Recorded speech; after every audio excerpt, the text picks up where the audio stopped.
Welcome to Cochranton. It might be 2025, but when you step across into the fairgrounds, you never know what date you are. As George Bell, who was a captain with the 150th Pennsylvania Bucktails of Company H, I'm representing him today as we take you back in time. You can go back and start with the French and Indian War and work your way up to modern days. Today we have some very special guests with us from the Revolutionary era. The father of our country, George Washington, is here today to visit with us and tell us about his travels to northwestern Pennsylvania and being the father of our country. Moving up to the Civil War, Abraham Lincoln and his wife, Mary Todd, are here. They are talking about what was going on and how even Crawford County, Countyans interacted with them during the Civil War. And he was mentioning how Company H and Company C of the Bucktails are here as his guard. We slide right up through World War I and show you both the Germans and the Americans. Our biggest display, though, is the Second World War, and who could ask for more than have the Supreme Allied Commander, General Dwight David Eisenhower, with us today. Ike will walk you through all the provisions that went into D-Day and up to the victory over Germany and later after Japan. Vehicles from that era, reenactors from that era. There were over 60 reenactors here today willing to share the history in a hands-on way. So we invite you to come to Cochranton. It might be 2025, but you can easily slip back in time and go back as far or as near as you want. Welcome to Cochranton's Trail of Military History.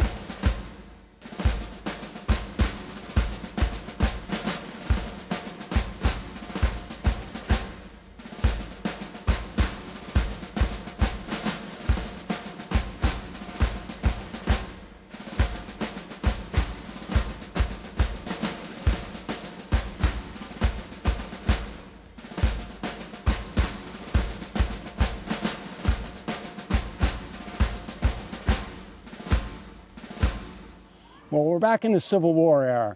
If I was a captain from Meadville named Derrickson, this would be my boss and his lady, because I was at the White House and I was also at the Summer White House with them. So it is my distinct pleasure to introduce you to the 16th President of the United States, Abraham Lincoln, and his woman, Mary Todd Lincoln, good friends of mine. Mr. Lincoln, tell me a little bit about, when we first met back in 1862 when I brought my company up there. Tell us a little bit about that. Well, when you brought your company up, you led us from in town out to the summer cottage. And when we arrived there, we were having breakfast and we asked you to come on in. And when we got done, the next day we did the same process. And when I went in, I realized you weren't there. And I said, "Where is Derrickson? Where is Derrickson?" And I made it clear to you that not only did I invite you in the first day, would love to have you come in every day for us when we're having breakfast. You're welcome to be in with us. And I know we talked a little bit about the war and everything that was going on. Did you really value my opinion on those things? Yes, I did. And matter of fact, at the summer cottage, the advantage of being there is it also was for the wounded soldiers. Mm-hmm. And when I would come back from Washington, I would spend a little bit of time going by and seeing them. And I'd use it as an excuse that I need some coffee. So I'd go over and get coffee. And I also would share the beans. Mm-hmm. They would share some beans with me because I grew up on that. And when I talked to them, I'd find out what was really going on. Now, the generals would tell me whether they won or lost and how many they lost.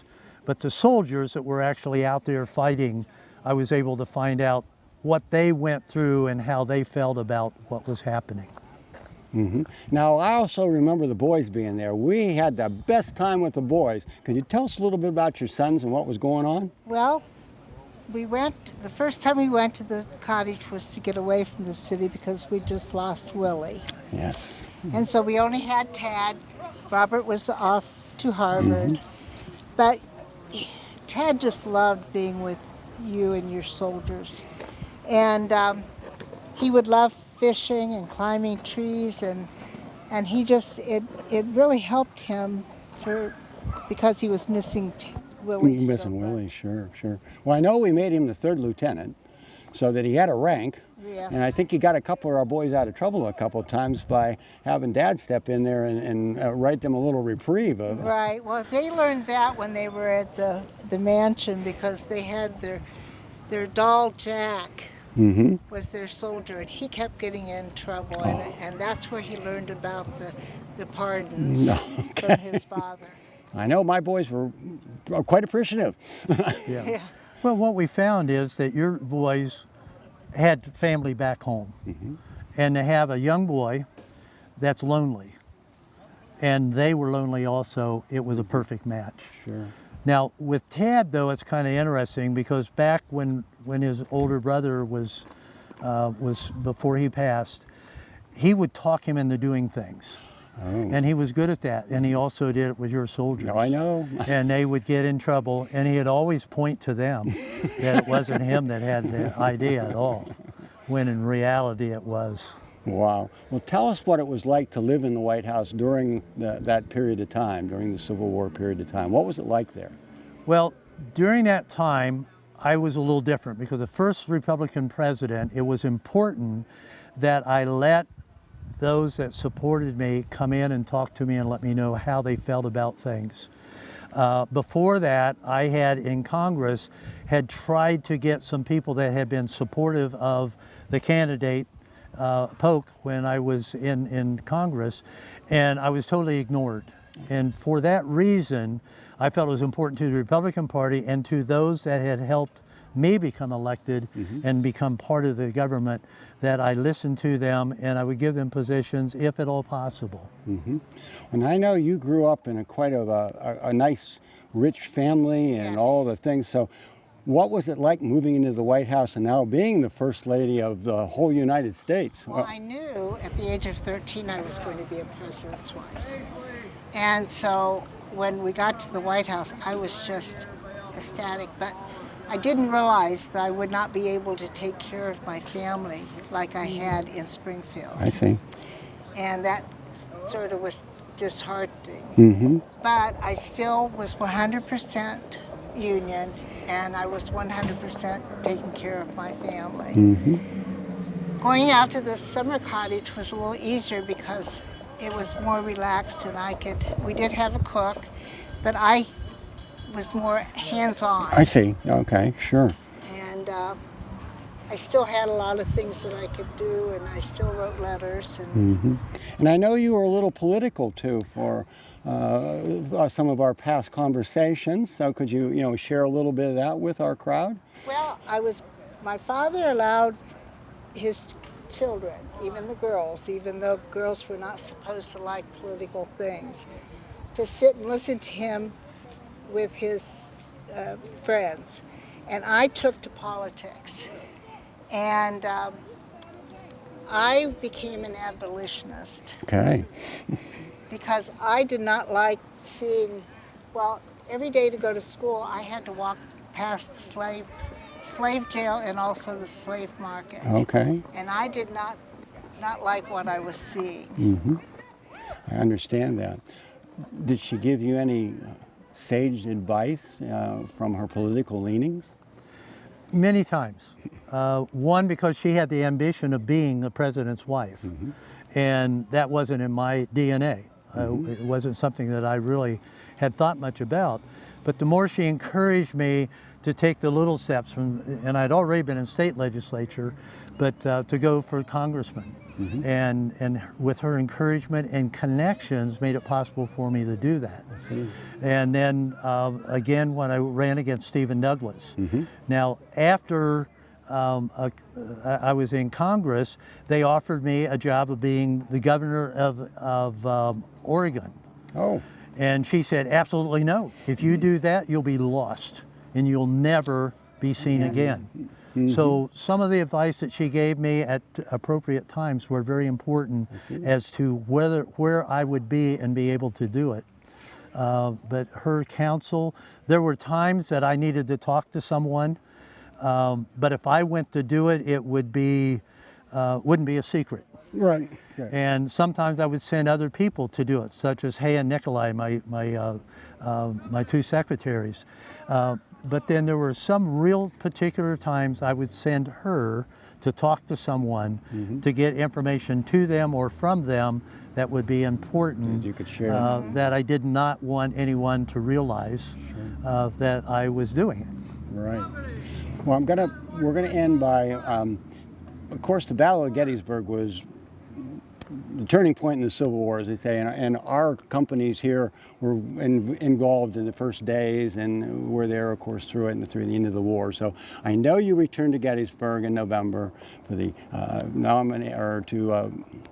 consecrate the fallen and the new cemetery. Could you give us a little bit of your remarks from that day? Because I'm sure all of us would like to hear that. 7 years ago, our fathers brought forth on this continent a new nation conceived in liberty and dedicated to the proposition that all men are created equal. We're now involved in a great civil war, testing whether that nation or any nation so dedicated and so conceived can long endure. It's altogether fitting and proper that we should meet here on this battlefield. But it is not for us, but it's for those that gave their lives here that we are here to dedicate it. And what I said was that our forefathers had a great plan, and that if we lose the Civil War, then that plan has been dissolved. Mm-hmm. And it's important that we follow with them and that we treat people equally. And I looked for an opportunity to do that, and this seemed to be the best time to do it. For it. And it's one of the precedented type speeches in American history. And many of the students here would be able to probably do portions of it, maybe not all of it. If you want to learn more about the Civil War, this is the place to come. These are the people to ask. You can be, like we used to say, face-to-face with history and hands-on. It's been a pleasure having you with us and enjoyed having you, and we want you to step back in time and come and visit us during that Civil War era. Thank you. Thank you.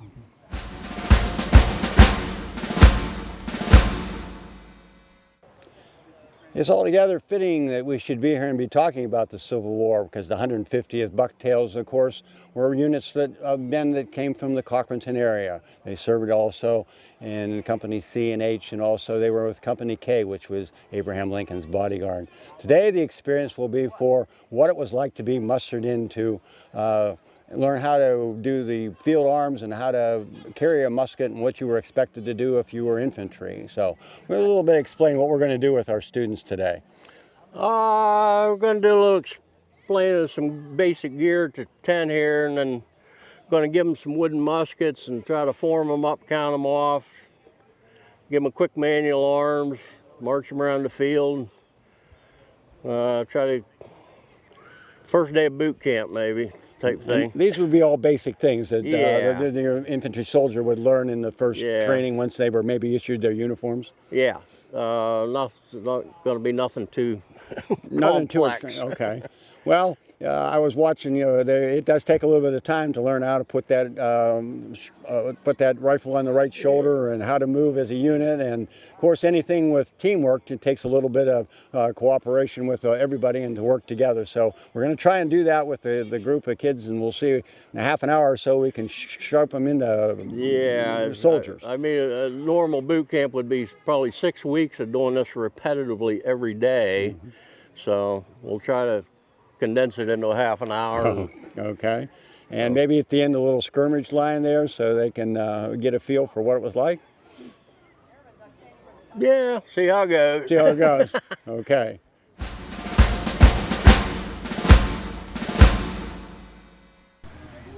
Okay. I guess we got to learn how to carry our muskets first. When you fall into rank, your musket's always down by your right toe, right little toe, other right. Okay, you gotta remember looking at me, I'm backwards to you. So I would look like this. I'm like a mirror image. You look in the mirror and it's backwards. Okay, of course you can't walk by dragging your gun on the ground. So the first command is shoulder, arms. And I will say company, that means listen, shoulder, arms. You do it on the third part. And I'll do it slow and watch me. Company, shoulder, arms. I pick the gun up, grab it with my left hand. I put my finger and my pointer finger around the trigger guard, and you all have trigger guards. And I'm going to be standing like this. So let's do it together. Company, shoulder, arms. Okay, number one, roll your gun. See, that works.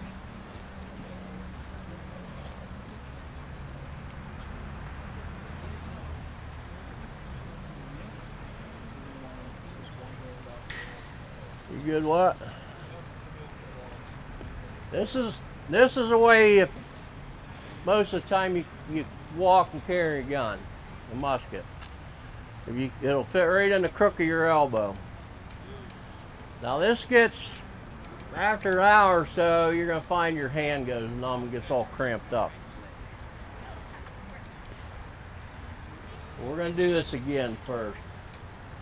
Company, order, arms. Back where you started. Don't hit yourself in the toe with them. Okay, company, shoulder, arms. Okay, now my hand's getting all cramped. I want to move my gun. You can do this on the move. Watch me. I'll try to talk you through it.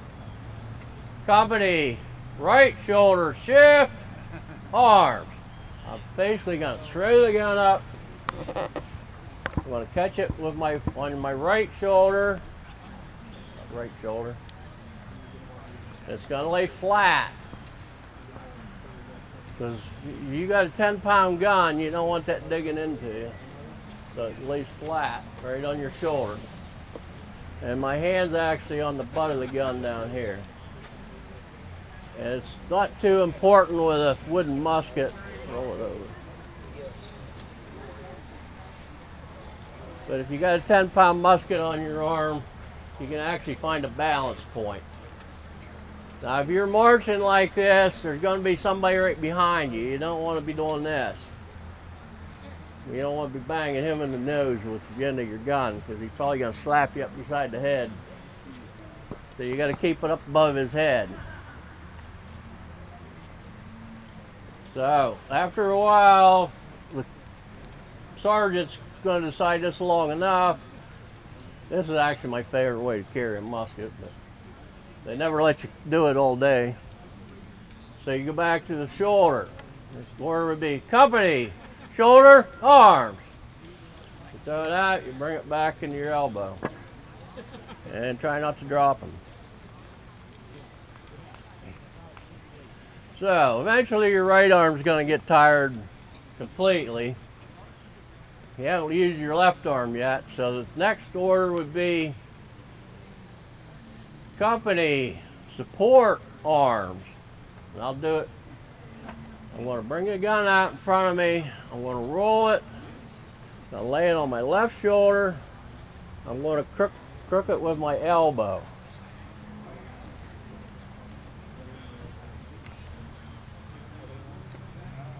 I'll do it again. Company, support, arms. I roll it, set it, hook it with your left arm, with your left elbow.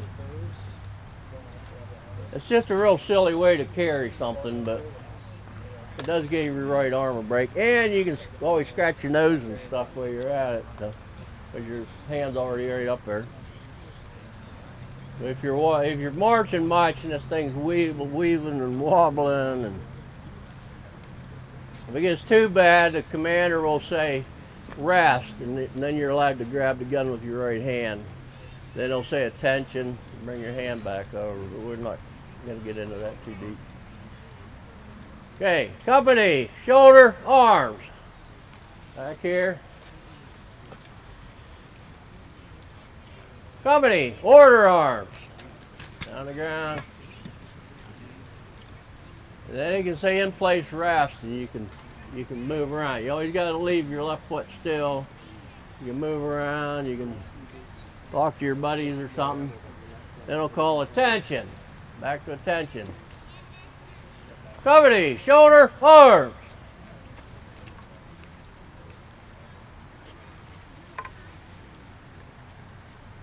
Company, right shoulder shift, arms.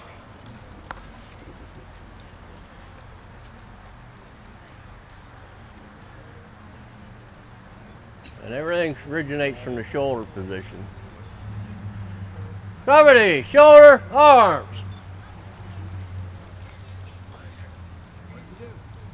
Left, right. You're left, I'm right. Company, support, arms. And out, roll it. On your left shoulder, the other left. Everybody got that mastered now? Okay, you're good to go. Okay, we're going to show you the basics of loading and firing. Company, shoulder, arms. Company, order, arms. The other hand should always be, the rule book, the manual actually says your pinky should be on the seam of your trousers. So if you want to look soldierly, you guys kind of follow me through with this. Command would be company, load. I place my gun right between my feet. My feet actually should be in a V. The barrel, the trigger's pointed towards me. I reach in my cartridge box and I will pull out a paper cartridge that would have a bullet in it. These do not have bullets in them, by the way. It'd have a bullet in it and they have gunpowder in it. I don't want that one. And you guys can mimic this if you want. This was done in, they teach you to do this in 9 steps. I'm not going to break the 9 steps down. You draw a cartridge, you put it in your mouth. You got to have opposed teeth in the front. The Army, that was one requirement. Basically 3 requirements to get in the Union Army. You had to have opposed teeth in the front, you had to have your thumb and that finger. You need your teeth to load the gun, you need your thumb to cock the gun, you need that finger to shoot the gun. That's about all the Army really cared about back then. So I got the cartridge in my mouth. I bite it, I rip it off. And I spit the powder out of my mouth, but that's not in the manual. I pour the powder down the barrel. Now the bullet's still in the paper. I shove bullet, paper, and everything down. Draw a rammer. Ram. Gotta be clear to the bottom. Withdraw rammer. Let me just tell you a safety thing. Never put your hands on your end of your barrel like that, or your chin. Because if it goes off, you're going to be sorry it goes off. Recover rammer. Replace rammer. I would come up, pull my hammer halfway back, and reach in my pouch right here on my right hand. And there's little percussion caps in here. And I got to place that percussion cap right there on that cone of that gun. And that's what actually makes it shoot. I will go to the shoulder.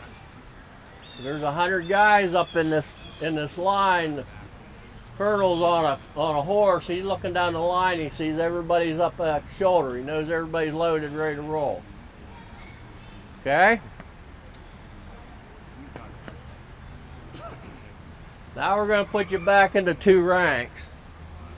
I was afraid if I had you in 2 ranks, you wouldn't be able to see as well. Everybody remember their numbers yet? Yes. Remember how you turned, how you got in 2 ranks? Yes. One's just pivot, 2 step up.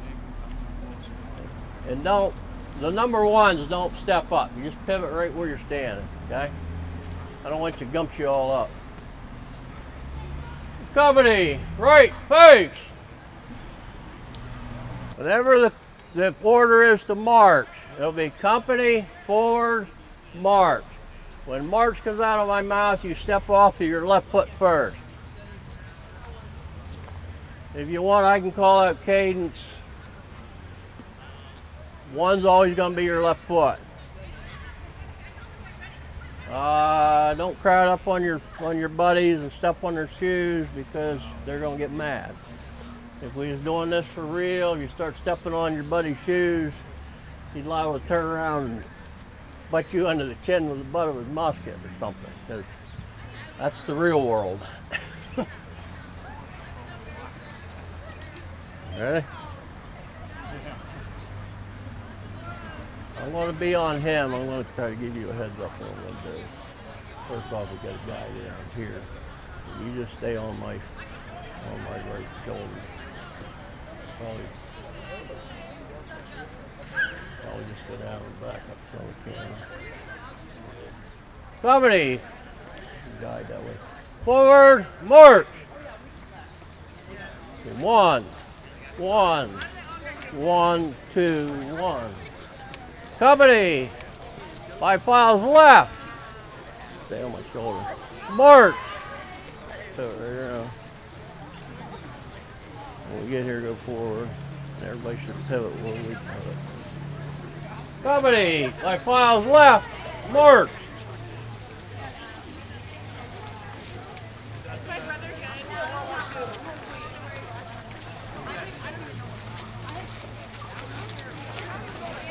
Everybody got that?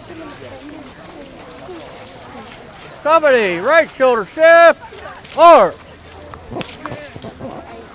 Don't miss a step while you're doing it. 1, 2, 1. 1, 2, 1.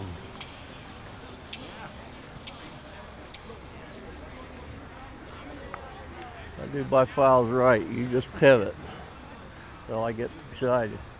Company, by files right, march. Now go.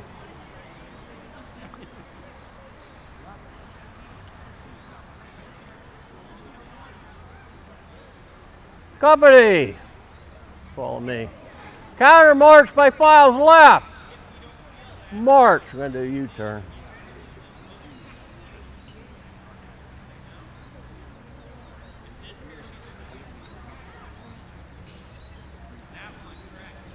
Easy peasy, huh?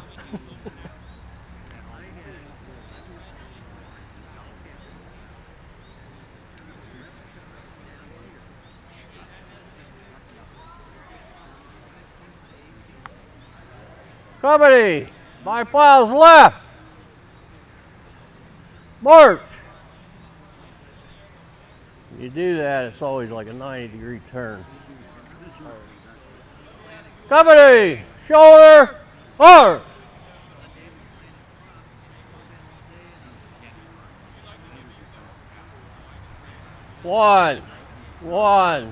One, 2, 1. 1, 2, 1.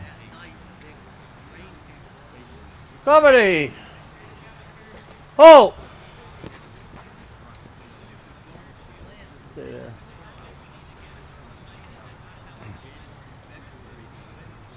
Company, front. Get back in one line like you originally were.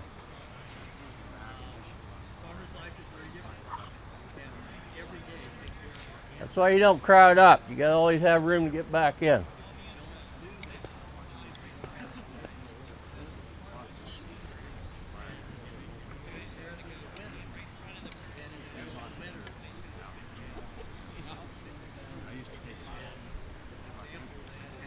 Well, you gotta think ahead some too. All right, we're just gonna demonstrate something to you. I'm gonna do this. If you're in 2 ranks, face that way, I think. Okay, he's the front rank, I'm the rear rank, okay? I showed you a little bit how to shoot, but in 2 ranks, the order would be company, ready. Aim, we cock the gun, aim. I want to come right up like that. And I'm going to be leaning in on him, okay? So I want that barrel away from his face, and I want this cap back here. Because you don't want to burn his whiskers off with a muzzle blast, and I don't want to pop his eardrum with the cap. Fire, bang, recover arms, and then you do what you're told. Whether you load, whether you march again. You never do anything till you're told in the Army. Whether it's the Army in 1750 or the Army in 2025. Get your gun barrel out of the dirt. Never put your gun barrel in the dirt. Even when you're hot and you do that, you're going to shoot it and blow it up in your face. That's just the way it is.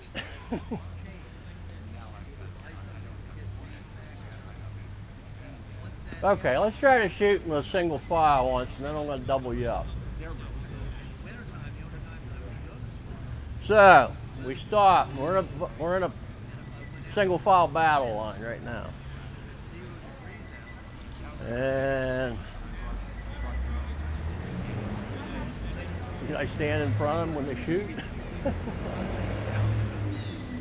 Okay, look at you. We're going to shoot that way, okay? There's some bad guys over in them trees. Or we'll shoot them vultures if you want. Okay, everybody's at the order. Guns are on the ground, watch me. Shoulder arms. Company, ready! Hey! Fire! Everybody's gun go off. Don't put your guns in the dirt. Everybody's guns go off. Load!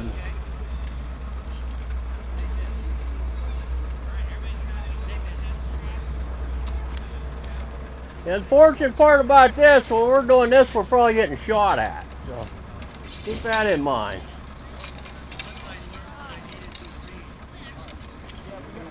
Your guns are a little quicker to load than mine is. We're going to do another one, then we're going to put you in twos. Come to the shoulder. I'm going to look, see if everybody's loaded. Come to the shoulder. Everybody loaded? Ready! Hey! Fire! Recover arms! Shoulder arms! Now, we're going to give you the gist of it. We're going to go back in two ranks. Or it'll be company, right face, back in two. Okay, I'm missing a guy.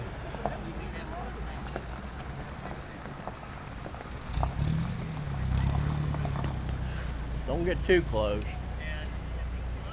I'm going to close you up anyway. Okay, the order, I want you two ranks facing me. So the order would be, wait for it. Company, without undoubling, front. Everybody just pivot. Face this way. Now we don't want these big gaps, so the order is going to be company. No, you stay. I didn't know we stayed. Company, right dress. Everybody just sidestep. The side shuffle, you should be almost touching each other.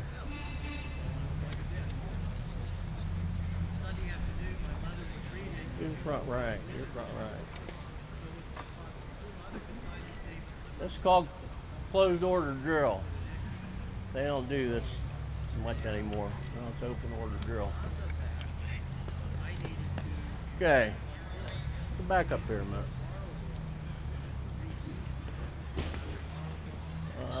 Face your left. Now watch this again. I'm rear rank, he's front rank. Company, ready. Come to the ready position. At aim, I would cock it, we'd aim. And I got my arm right on his shoulder, okay? And you're always going over his right shoulder. So you would be on this shoulder. And you got to step away in because you're going to shoot her right through the ear lobe. And you face frontwards.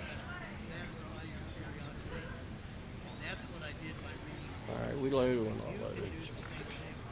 Company, load.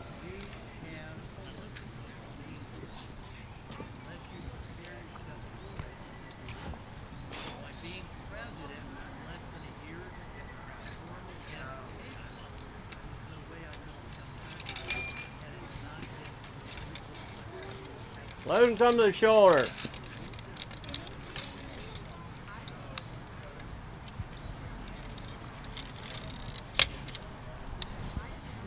Yeah, you can.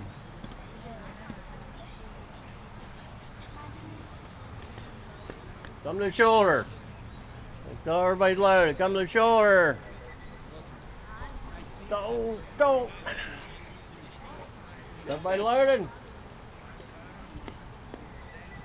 Now, if we was doing this for real, I would not be standing in front of you while you shot, but just so you can see me, I'm going to stand in front of you. Okay, ready, what? Now, everybody right shoulder, kind of lean in on them. Company, ready! Hey! Fire! Everybody's gun go off? Hey, hold your gun up out of the dirt. Load! Quickly, quickly! We're being shot at. I'll tell you the worst part about it. You rear rank guys think you're safe. If your front rank guy gets shot in the belly or something, that bullet's gonna come back and get you too, so.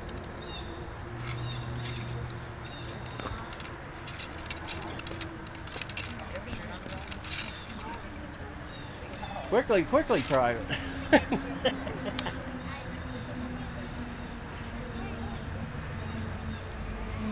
Okay, I think we got him on the run. Let's give him one more volley. Somebody, ready! Hey! Fire! Recover arms! I think we got him running, guys, so. I think they done had enough.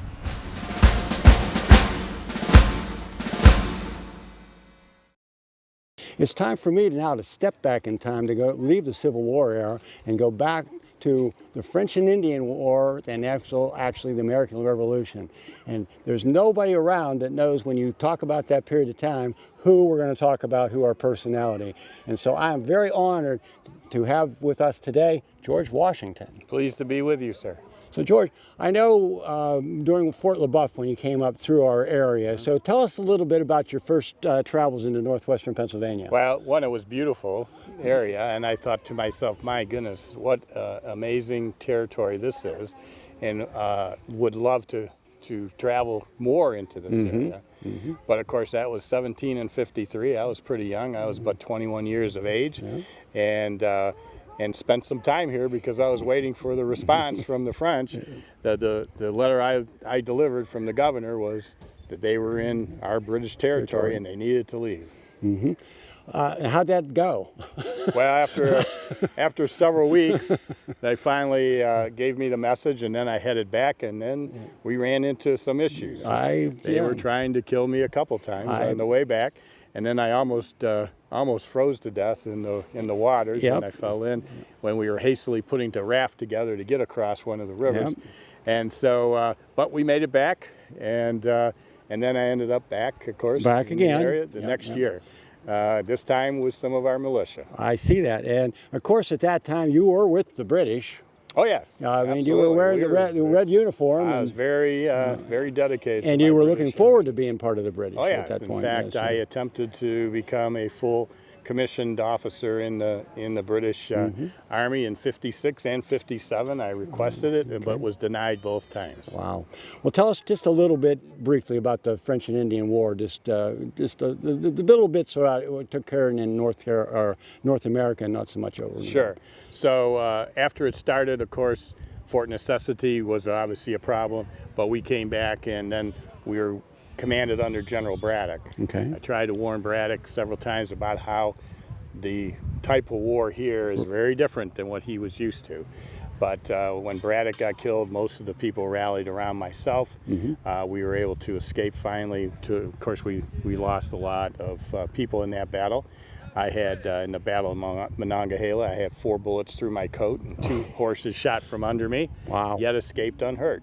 And I know that some of the Indian chiefs felt that they had their best marksmen trying to kill me, and they could swore they had got me a couple times, but they never did. Never did. And some years later, they felt that I was being protected by the great by the creator, great- yeah. as they called it, the great creator. sure. And I certainly felt that Providence was watching over me. There's I no guess doubt about it. after that Not many. just that time, but other times, Times two, sure.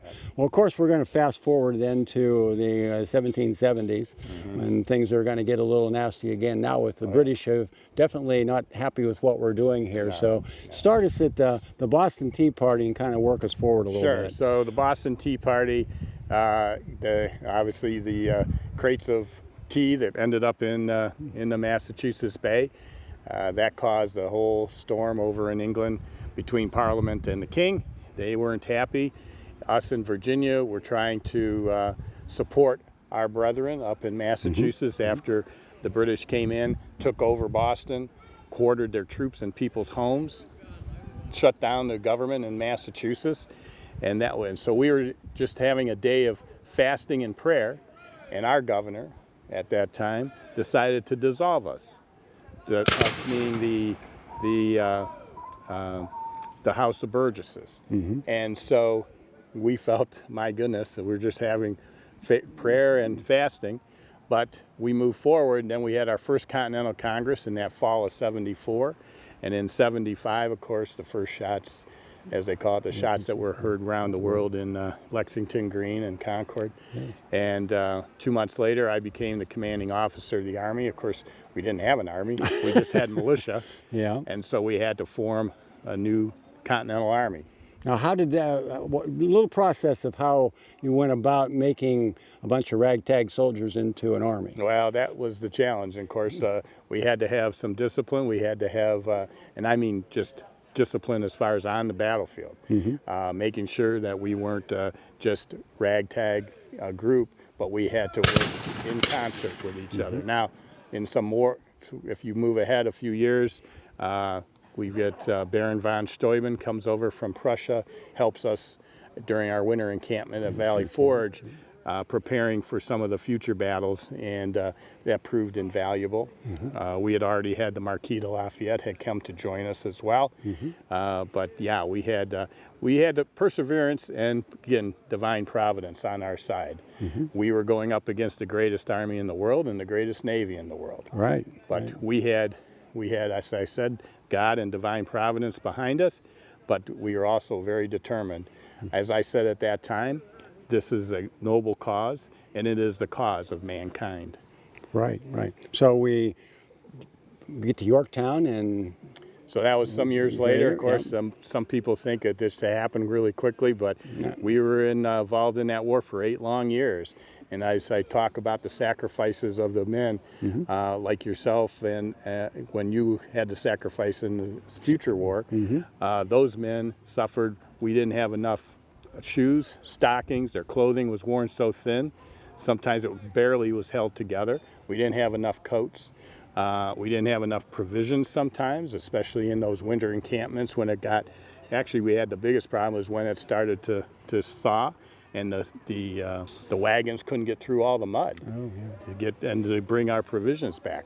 So it was quite a sacrifice for 8 long years, but it wasn't just about our generation trying to win our freedom and independence. It was for future generations as well. And so we persevered, got to Yorktown, and Yorktown was a whole confluence of things that came together. I, of course, wanted to do the battle in New York. That's where we were at with Rochambeau. But Admiral de Grasse, who was down in the Carolinas with the Navy, they were going to come up, and they wanted to battle in the Chesapeake with the British. So that's what happened. And so we ended up, Rochambeau and myself, we brought our troops without, not all of them, we left several thousand in New York to decoy. We tried to do this very stealthily and come down 400 miles to Williamsburg. And then we had Lafayette was battling with the traitor in Western Virginia. We had Nathaniel Greene was battling with Cornwallis there. They all came up. Cornwallis ended up in York and off the York River in Yorktown. And we were in Williamsburg, and we then surrounded him. And that worked out obviously very well. And but we finally had a surrender on the 19th day of October in 1781, but it took 2 more years before we had a peace treaty. So we had to keep our troops together for 2 more years, which was tough when they weren't getting paid enough. They weren't getting paid regularly enough. And we had a few skirmishes here and there, but finally, ultimately, in 17 and 83, we had won our independence. Right. And now we fast forward, we're going to take you out of commander-in-chief role and give you a public role. And I know that you're almost probably the only president elected unanimously. So as our first president, talk a little bit about what it's like to put a country together after you've gone through a war and all those kinds of elements that go into it. Well, it was tough because we had the Articles of Confederation, which was the first form of government we had, and that was going on after the war was officially over. But it really created almost like 13 independent countries instead of 13 United States. And so there was a lot of battles back and forth, not military battles, but more policy battles, taxing battles, things like that were occurring. And we ended up with some rebellions, like Shays' Rebellion and that. And I really felt that the country was at a precipice, that we could really lose all that we had worked so hard for, all that blood that we had shed, and all that treasure we had spent to try and become this self-government, this experiment that we thought can work, but it wasn't working at that time. And that was the only reason I came out of public life to go to the Constitutional Convention in 17 and 87. I really resisted for a long time because I had said when I handed my sword back to Congress in the December of 17 and 83 that I wasn't going to return to public life. But I felt I would be derelict in my duty to the Republic if I didn't. So I did come back, presided as the president of the Constitutional Convention, which was another honor of which I had no experience. But we got through that, finally had a constitution, the framework 17th of September, 17 and 87. But it took almost 2 more years before I actually was sworn in as president. Now, I wasn't expecting to be president, and of course we didn't campaign, or you don't run for office. You would just let your name stand for office. And I was the unanimous choice for president. I took the oath of office in New York, our first capital, on the 30th day of April, 17 and 89. And now I had to set forth, what do I do? Now, as I said at the time, the Constitution will be my guide. Right. Which I will never abandon. And so taking that, the first article is about the legislature. So the legislature has prime role here with the executive and the judiciary as checks and balances. And so I worked very closely with the legislature to set forth how the presidency and how the legislature is going to interact. Right. And we set forth for future presidents and future Congresses to do that. And as I tell people all the time, this is a constitutional republic, and we worked very hard and sacrificed much to get to this point. Now it's incumbent upon the next generations and their responsibility to keep this republic. So they need to be engaged. They need to be engaged in their government at all levels. They need to be engaged as good citizens and involved in as much as they can be. And that's how our self-government is going to persevere and go on for more and more generations. So that's the responsibility and role that we look, and I hope will be imparted upon those listening to us today. Now, if you're studying government, this is the guy you want to talk to, because he's the one that set it up. And just like to explain to you, this is your opportunity to come and visit with him and discuss how that all got put together. Something that is part of our history and is extended on for generation upon generations with the traditions. This is an opportunity to come and meet the father of our country. So please join us here in Cochranton for a step back in history. Thank you. Thank you.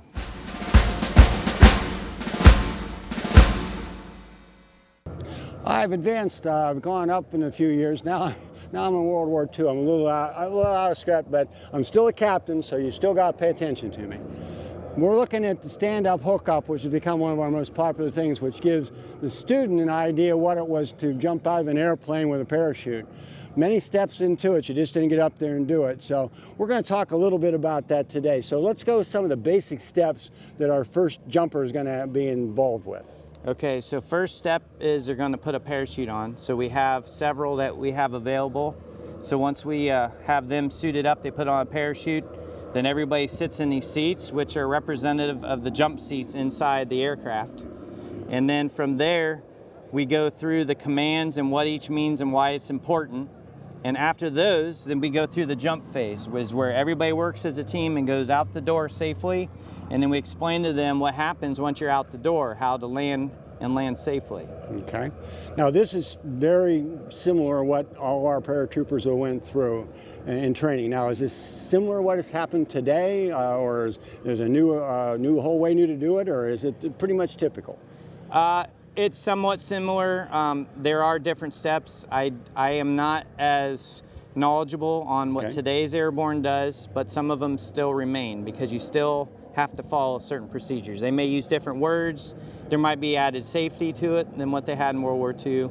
But for the most part, it's similar. Okay. It's a different aircraft, a different type of some details are different, but overall it's the same process. Yeah. Now I can hear the aircraft behind me, so let's tell them what kind of aircraft it was, how it was set up, and why it was used for what we use it for. So the aircraft is a C-47 Skytrain. The C-47 is a military designation of a DC-3. The DC-3 was a civilian aircraft that they had prior to World War II, and it made a perfect candidate to be able to transport troops. And they were able to use a loading door as a jump door. So it was perfect to hold about 12 to 18 paratroopers and all their equipment, as well as drop containers that would drop additional supplies down. And it remained throughout the war. There were different variations throughout the war that were also added, but it was basically a DC-3, a military version, or they converted DC-3s into military so they could be used. Those were called C-53s. Okay, and you said that they're outfitted. Just give me a little bit of an idea. We're getting ready to drop on D-Day. What is all on these guys, and how much weight are they carrying, and what kind of equipment are they carrying? So before they even put a parachute on, they're going to have a web gear belt that would have a canteen, a bayonet. If they had a rifle, they would have a first aid pouch.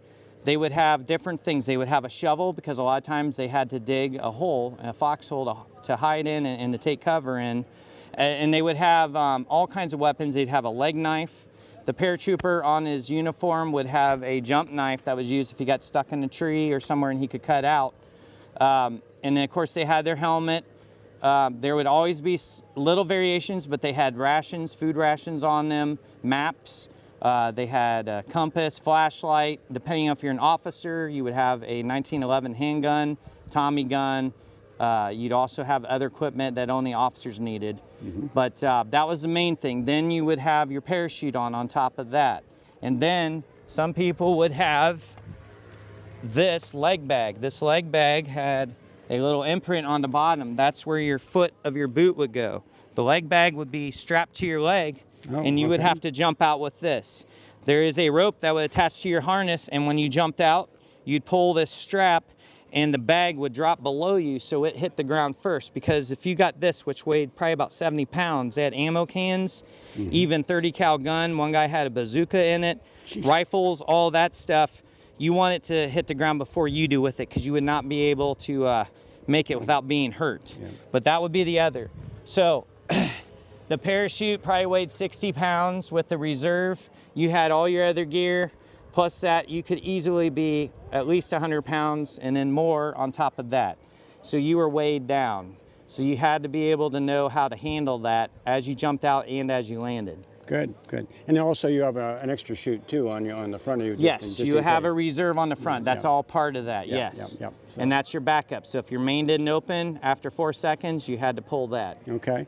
And we had, I believe you told me, 5 jumps to earn your wings. Correct. So then everybody knows that you are a paratrooper. And of course we have the 101st here with us today, but there were probably other units and stuff that we had also that were part of the fighting force at that time. The 82nd, and each one you had 101st, then you had the division, 502nd, 501st, 506. Then you had the 82nd, which was another group that was identical, but they had all theirs. And then you had companies that went from, like ours is Baker, you would have Fox Company, Easy Company, if you remember Band of Brothers, all of those. So it would go on and down to every level from the top down to the middle. So there were thousands of them. Okay. And they were kind of a new fighting force as far as World War II went. This is kind of the first air assault type equipment into Europe at that time. It was brand new, like right about when Pearl Harbor happened, that was right when they had just begun. So they sped up that process, and it was a brand new idea and concept. So they turned that into what you saw, and it became very successful, and so much so that they carried on after World War II. Great, great.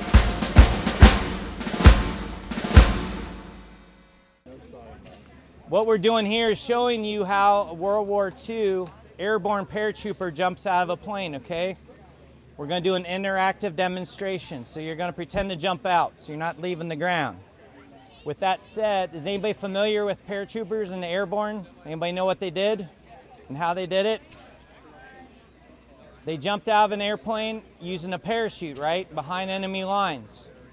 Is there anybody, we have 4 parachutes. Are there 8 of you that would like to try on a parachute? 8 of you, go over here where the parachutes are. Now, we had 22, right? Okay, so I need 7 of you are going to do the first part, and the rest of you are going to be in the second time, okay? The first ones come in here, 7 of you. Pick a chair, there's a helmet on it.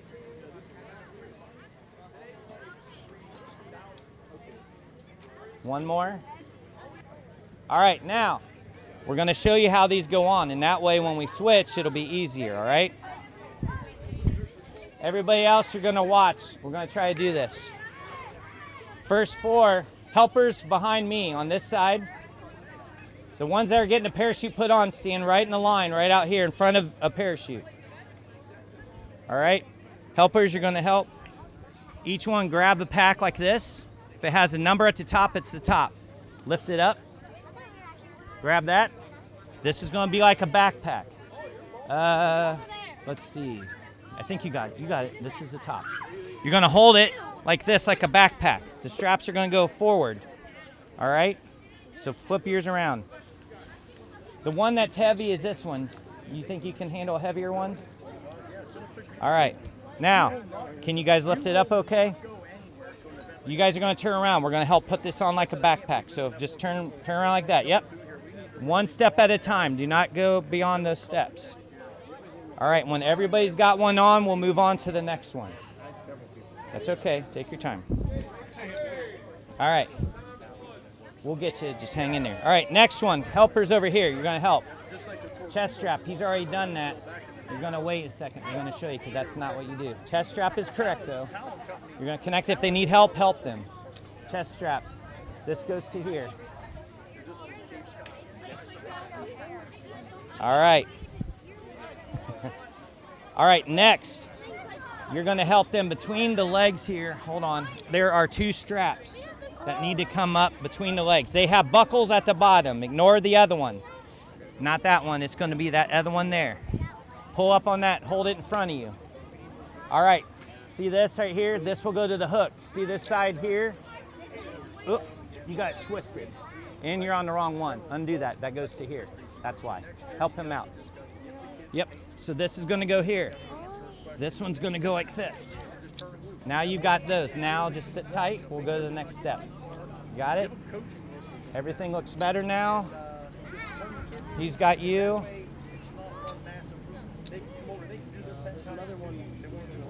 Yep. It goes down to the side. It's probably, there you go.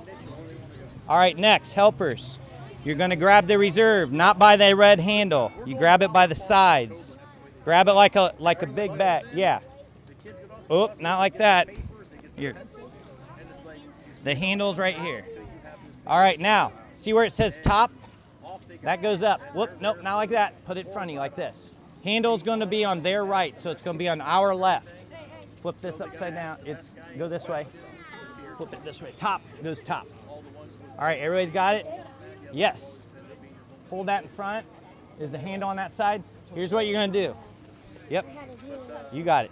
You're going to flip it, rotate it down like this. And helpers, you're going to grab this strap. And you don't want it all tangled. Look what I'm doing here. You're going to slide it through. Help me. Slide it through there. Yeah. Pull it. All the way through. Keep going. Keep going. All right, that's good, that's good. Next, this is gonna clip like this. Everybody see that? Yeah, yep, you do it. Now the next part, I gotta help because you can't see it. This part will go right here. There's a buckle right here. Now you tell me if this is too tight. Is that good? All right. All right. You've now got chest strap. You've got 2 leg straps. You've got this strap. You have this strap. You're ready. Let me see this. Oh, can you fit your arm through this? Can that pop through there? There. That's better.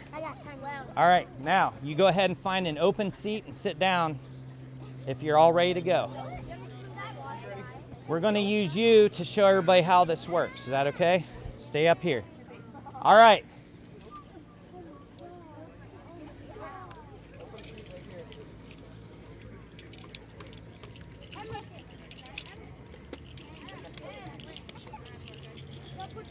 All right. I need one of you with a parachute up front to demonstrate. The rest of you, take one, pass it down.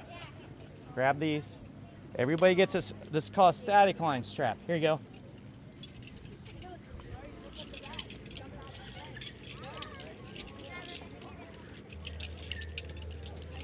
Take one, pass it down. Keep passing them down. Raise your hand if you don't have one so we can get you one.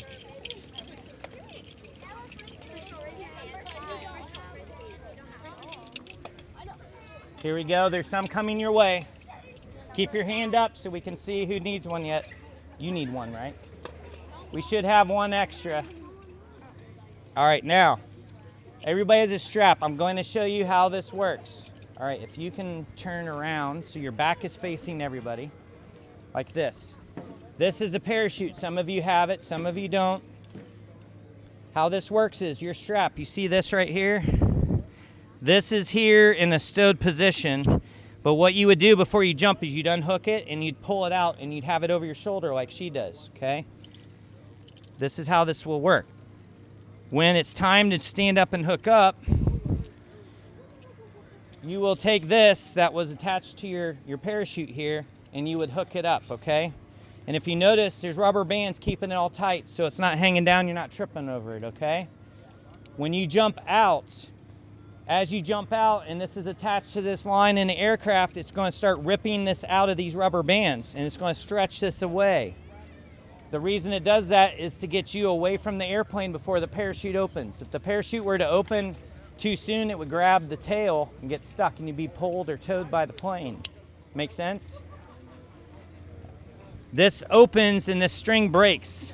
After it gets to that point, after it stretches out, this little string breaks real easy, it pops out. This heavy loop you see here attaches to the parachute. This is an original World War II parachute. It's attached like this with another string that's designed to break. The next thing that happens is the parachute stretches out. The very bottom you see with that rope down there is actually attached to your harness. So you can kind of visualize this stretches out and then the parachute stretches out. That string breaks. Now this is staying with the plane. This actually, when you jump out, goes out with you and it just flaps around on the side of the plane along with 11 others in this case. All right? After the parachute's stretched out and you're coming down, it fills with air like a bag. You ever take a bag in the air and pull it down, or a balloon, a big balloon? That's how the parachute opens, and then you float down to the ground. Anybody got any questions about that part? Everybody's good? Yeah. All right, you can have a seat. Be very careful. A person behind you can help you. Remember, you got a backpack there, so you got to make sure there you go. You got it. Now we need to learn the teamwork, how everybody gets out of the plane safely, okay? My job is a jump master. The jump master makes sure all of you are listening, following instructions so that you get out safely and land safely, all right? In the airplane, it's very loud. We have it turned down for this one, but in the next one, we'll turn it up because you'll know all these instructions. But what we're gonna do is I'm gonna yell a command, and I need you to yell back to me. That command, that tells me you heard me over all the engine noise, okay? Sound good? Let's try it. The first command is going to be how many minutes before we jump. So I'm going to yell, 6 minutes! And you're going to yell it loud. Go ahead. 6 minutes! Very good. Let's keep it going.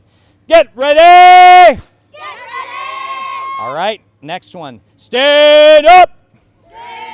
Everybody up. All right, this next step, you may be tempted. You do not do it. Everybody tries to do that. It's okay. Do not do it. Listen first, and then we'll do it, all right? I'm going to yell, hook up. When I yell hook up, you will hook up, and you will yell hook up, and then watch what I do. You're just going to lay the hook on the cable. Everybody pay attention. You lay it, move your hand down. Watch and listen. You hear that click? Once you do that, hold on to it, bring it back up. We do not want to pull down. We're not swinging like Tarzan, okay? But we want to hold it, all right? If you want to check, if you do this, you're doing good. If you're moving it and it's not going anywhere, you're pulling down on it. Understand? All right, let's try it. Hook up! Real loud, hook up. Very good, there we go. Pull down on the strap. Help your buddy. If you don't have it up, help him out, help him out. Everybody's is hooked up. Everybody hooked? Now somebody's pulling. We don't want to pull. Let it hang, but hold on to it. Let it hang, but somebody's pulling. Let it hang and just hold on to it. Move your hand down about a foot down, okay? Let it hang. All right. Here's the next command. Check equipment. What this means is if you're wearing a parachute or you aren't wearing a parachute, you pretend you look at your belly or chest, which is your parachute. Make sure you would be checking to make sure nothing's broke, cut, missing, incorrectly put together. This is the last time to check your equipment before you jump. If it's going to malfunction, now's the time to check. All right? And then the person in front of you has a pack on. Even if they don't, you would be checking them. You have to help each other out. We're a team. We want to go out safe. All right, has everybody checked? Everybody's equipment look good? All right, now we have how many here? Let's count. 1, 2, 3, 4, 5, 6, 7, 8, 9, 10, 11, 12. The next part is the sound off. That means a countdown. Sound off means countdown. The last person, raise your hand if you're the very last person. Are you last? The last strap, who has that? That you? All right, here's what we're going to do. Everybody knows how to count down from 12, right? When I yell sound off for equipment check, you're going to yell that command back. That lets me know you understand what's next. The last person, which is you, you're going to yell 12 okay. You're going to tap the person in front of you. You're not going to smack them, you just tap them so that they feel it. It's going to be that whoever's static line is right in front of yours. Look at the static line. Whoever's connected to that static line is the next one in front. After you tap them, they're going to yell 11 okay, right? And they're going to tap the person 10 okay, all the way down to you. And when you're tapped, what are you going to yell? Very good. Everybody understand? Let's try this. All right. Sound off for equipment check. Go.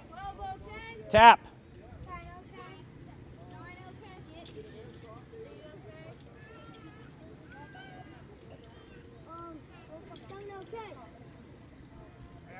All right, now everybody's told me they're ready to jump. That's the purpose of that step.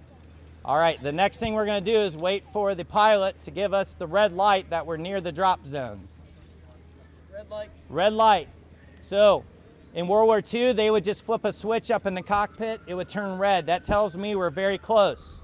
So the next command is 1 minute. You're going to yell it back. 1 minute. All right, now, next I'm going to tell you to stand in the door. When you stand in the door, just put one foot and you're going to hold on to the door. If you didn't hold on to the door, you get sucked out, okay? We don't want to do that yet. So hold on to the door. You can let go. Now, when we get the green light and I yell go, you're going to slide your static line cable to me. My job is to get it out of your way. If you don't, it could get caught around your neck or your arm. And if that person in front of you goes out the door, you're going to get slammed into the airplane and it won't be pretty. So just gently slide it to me as you go out. I take them out of your way. And you're going to do follow the leader. Now when you go out, you're going to walk to that cloud right there named Dave, okay? And you will stop when I yell go. Everybody else is going to fall out. Don't run out. Don't go real slow like a snail. Just walk out normal. Stay close together. Everybody understand? All right, now we're going to wait for the green light. Green We got green light. Everybody's ready? Let's try this. Go! Go, go, go! Get off my plane. Let's go. Let's go. Bring it to me. Very good. Keep going. Keep going. Out you go. All right, as you're coming out, you're going to be yelling 1, 1,000, 2, 1,000, 3, 1,000, 4, 1,000. If at 4, 1,000 you don't feel this, which is going from 130 mile per hour, which is the plane speed, down to 0, because the parachute is going to act like a drag. It's going to pull really hard. Anybody been in a car, it's hit the brakes real hard? It will feel like that. If it does not feel that after 4 seconds, that means this chute didn't open. Who knows what you do next if this chute doesn't open? Yes. A what? It would be your reserve parachute right here, right? And you would pull that red handle. And that's why you would keep your hand on there in preparation for that, because you only have seconds to pull that if this doesn't open. If it does open, you would look up. Be careful looking up because you're wearing a helmet and it'll fall off. But you would look up, make sure your parachute's good, nothing's twisted or torn. And then you would try to find a spot on the ground like over there that is nice and soft and clear. You wouldn't want to go over on this side, right? You wouldn't want to land over there, because why? Trees, right. And if there's a river, lake, or pond, you don't want to land in that when you got a bunch of equipment on, right? That'd be very hard to swim with all that. All right, and then when you would land, you put your feet and knees together and you would get down like a ball. And anybody ever jumped off something kind of high and jumped off a table or something, or a bench? You know how you bend your knees and that's how you land. You would do that and you would actually roll, because you come down very fast. If you come down slow and somebody in an army, the enemy's pointing guns at you, what's going to happen if you're coming down very slow? It's going to be easy to shoot you, right? So you have to come down fast, but that means you have to be ready and prepare to land, and you have to roll. Then you would take off your chute real quick. They were trained to take it off within 5 seconds. Grab your gun and you would go run and hide or get into war and start fighting. Any questions? Good?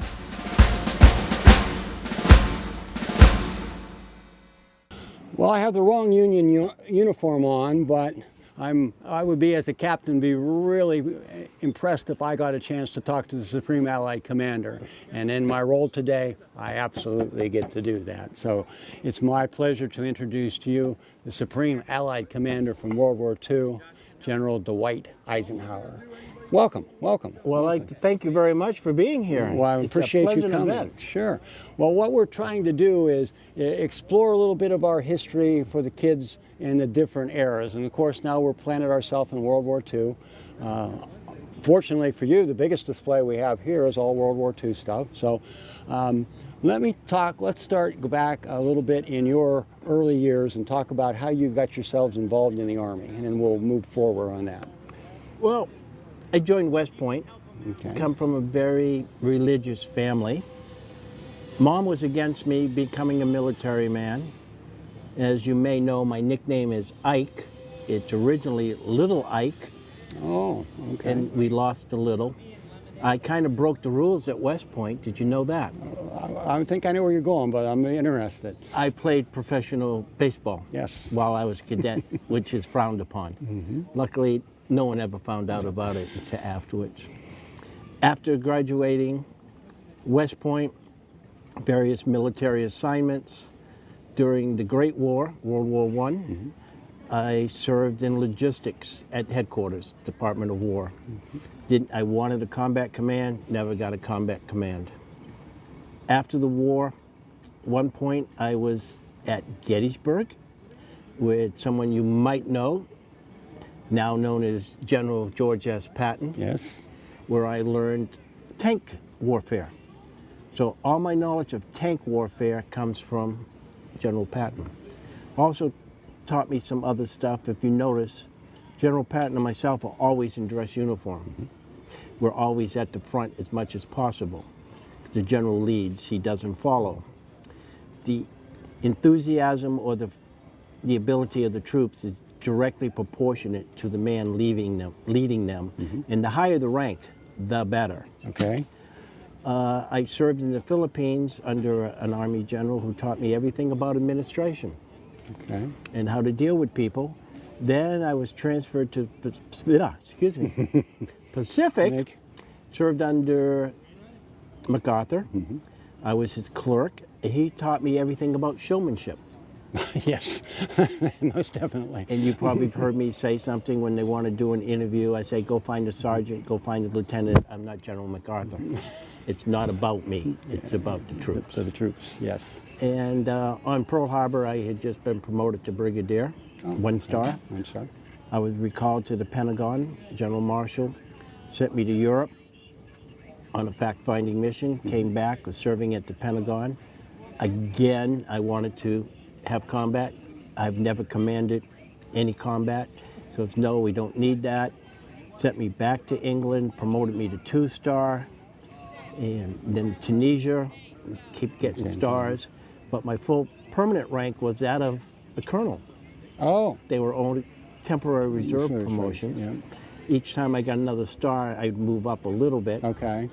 After Tunisia, after Sicily, Operation Torch, which is Africa, Operation Torch, we moved to command all of the Allied forces, and my good friend, General Lord Montgomery, He says became with a little disdain. a field marshal, and he was pointing out the fact that he now outranked the supreme commander.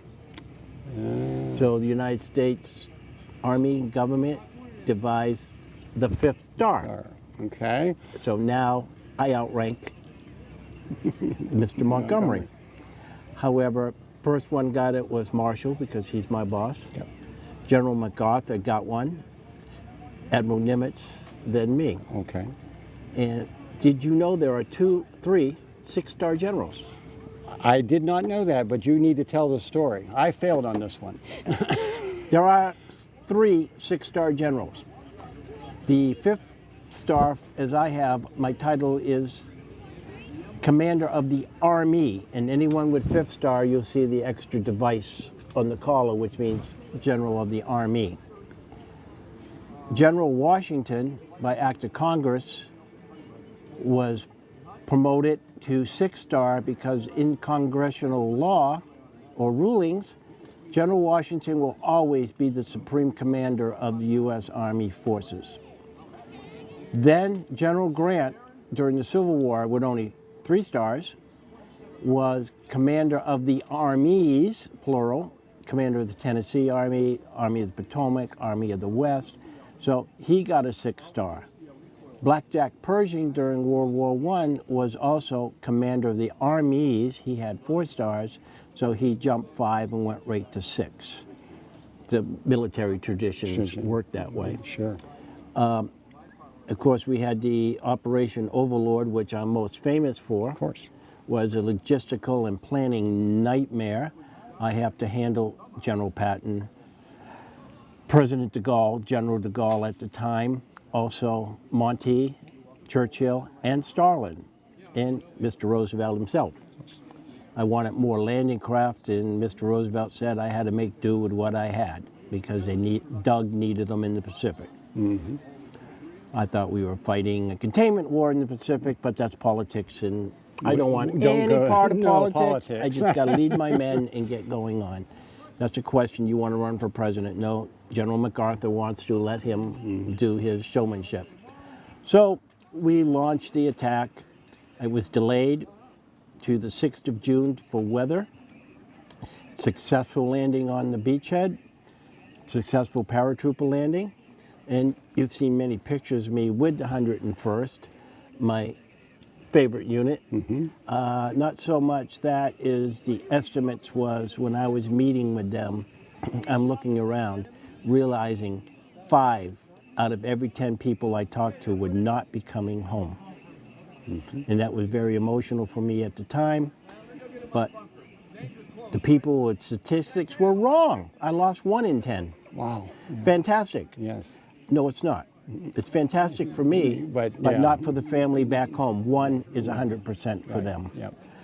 Then we moved on. I had to negotiate between de Gaulle taking Paris first, and then Mr. Stalin with his Soviet forces rolling into Berlin before us. My troops were mad. But the war is winding down, and as we know in World War I, We launched major offensive near the end of the war and lost a lot of lives, and a month later the war was over. I've lost enough lives. I said, Joe, go for it, take it. Let him take, and he deserved to take it at the time for what Germany had done to his country. I had no problem with that. The British did, the French did, but so we went into Austria and took some other places, keeping the casualty count back because I wanted to send as many of the boys back home to their moms and wives as I could. Could you give us a little evaluation, the difference between the American forces and the German forces as far as fighting forces?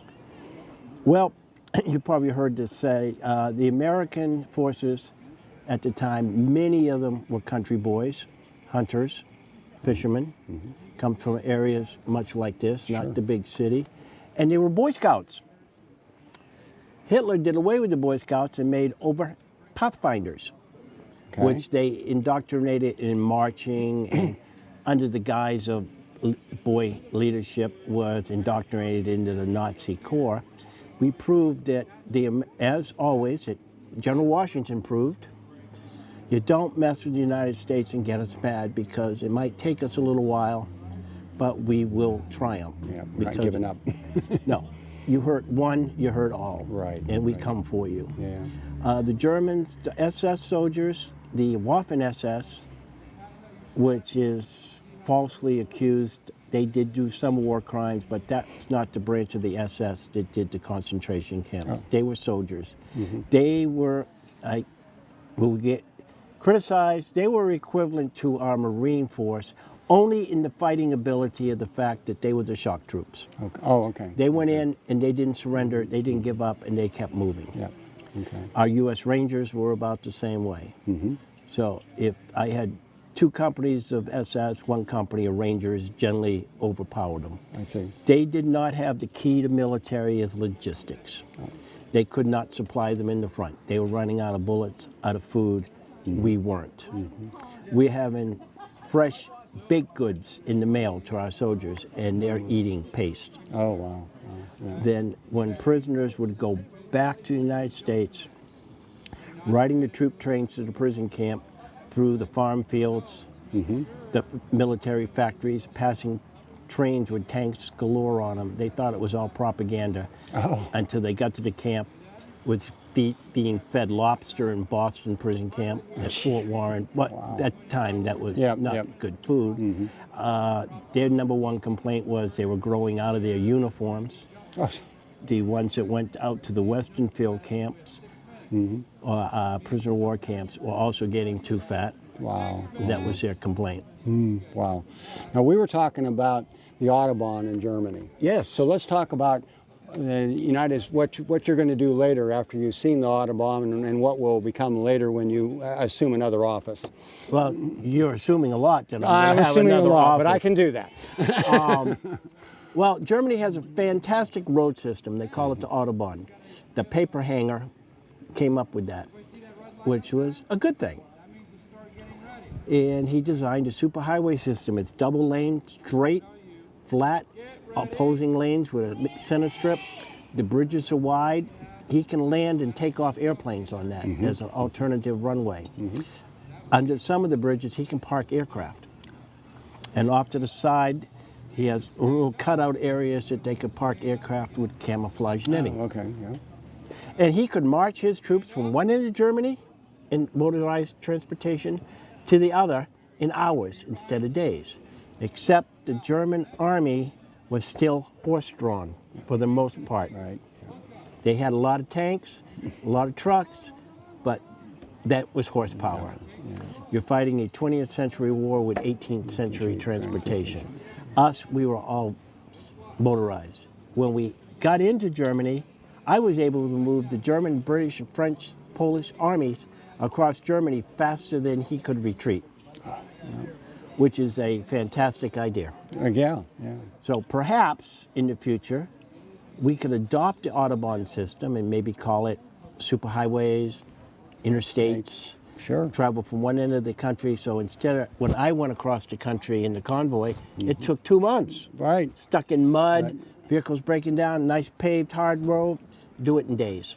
Or maybe even in the future, hours. Hours, yes. And I think the highways should not be straight like his, little curves. It'll keep the people awake and harder to land airplanes on. Right. Yeah. And when we build bridges in strategic areas, designed it in the worst case scenario, they can come down Right. by our design, but never has nor will a foreign power be able to mass that much power to enter the United States and use our superhighways, because you know what Admiral Yamamoto said after Pearl Harbor.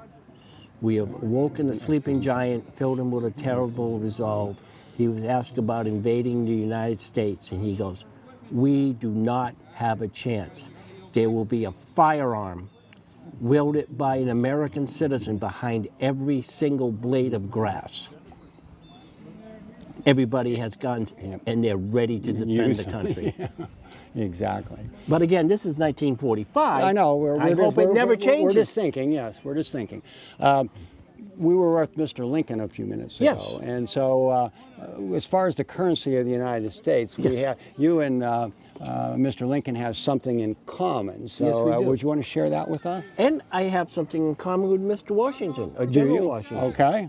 General Washington's portrait likeness is on the dollar bill. Yes, it is. In the future, mine will be on the silver dollar. That's right. I forgot you. That's a good one. Now, between me and Mr. Lincoln in the future, in 1863, Mr. Lincoln made an order, a good presidential order from the executive mansion, that said all coinage had to be stamped "In God We Trust."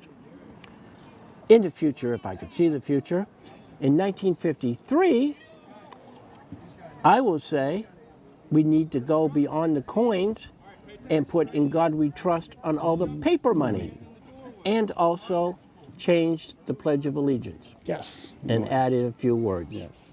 One nation under God.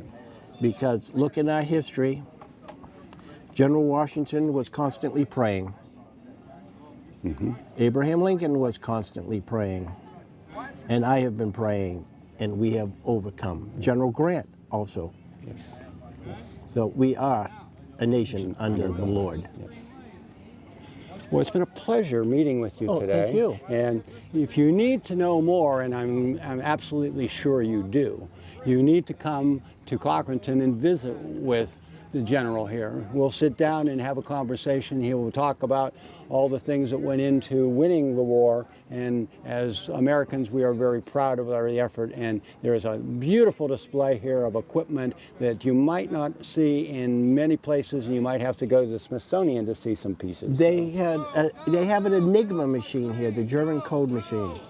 In my 30 years of reenacting, I've only seen one in a museum. I got to play with one. Got to punch the buttons. Yes, and it works. If we only had another one on the other end. And we have an expert at that too. When you come to the tent, they'll explain it to you and explain to you how it worked. And it was the Germans' secret codes during That we had. And we finally had, yes. Don't forget, buy war bonds.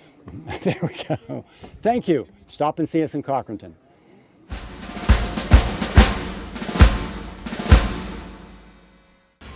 Thank you for spending the day with us. If you came and you only spent a few minutes, we encourage you to come back and spend a few more hours with us.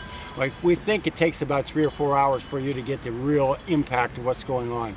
Our military history trail goes from the French and Indian War clear up to modern Vietnam. There are reenactors which are full of knowledge. We've been lucky to have lots of school students here, and hopefully they've taken away something special with their hands-on and up close with history event. So look for us next year, and if there's still opportunity, make sure you can get to us this year. Thanks for coming to Cochranton.